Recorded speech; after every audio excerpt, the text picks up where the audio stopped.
All right, everybody. So, Earl and I just had one of the craziest opportunities happen, and we wanted to make sure that we document it just in case something happens to us afterwards. So, Earl, go for it. So this was a call. We had a client call yesterday, and I was inquiring about listing a house. And so Brian and I decided to go out and take a look at it with him. He flew into town this morning, and we made sure to get right out there with him. But the house is a total knockdown. I mean, it was frightening. I will describe it as the scariest house I have ever been in my life. It had the worry, like you had to worry whether or not, like health-wise, we were going to be okay getting in and out of there without wearing masks, gloves, biohazard suits. We had the masks and the gloves. We did not touch a thing. No.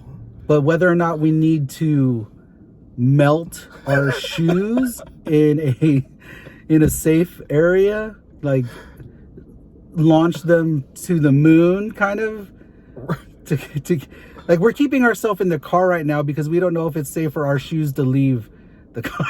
I'm trying to figure out if we need to buy some Lysol disinfectant spray to spray them while we're in the car. But yeah, it's not just the dirtiness of the house. No, it's the fact that there had to be at least 100 ghosts in there.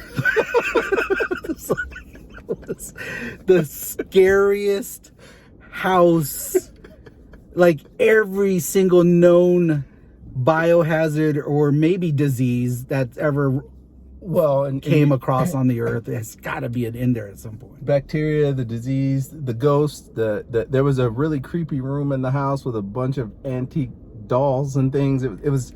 Well, and I saw it. Brian left the house. He walked directly straight to I have kids. I have young kids, and there was no way I was risking not seeing them walking through this house.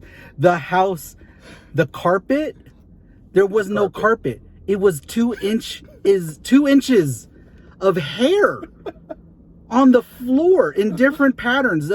If you've ever climbed a rope in gym class, or you've seen them on like movies where soldiers are climbing up the sides of ships on these ropes, that was the carpet. It was hair on top of each other, and then the cobwebs, and then there was the bird cage that you could see was a bird cage, but it was covered with hair and fur of not only birds, cats, humans, dogs, werewolves, vampires, whatever else comes out of your worst nightmares.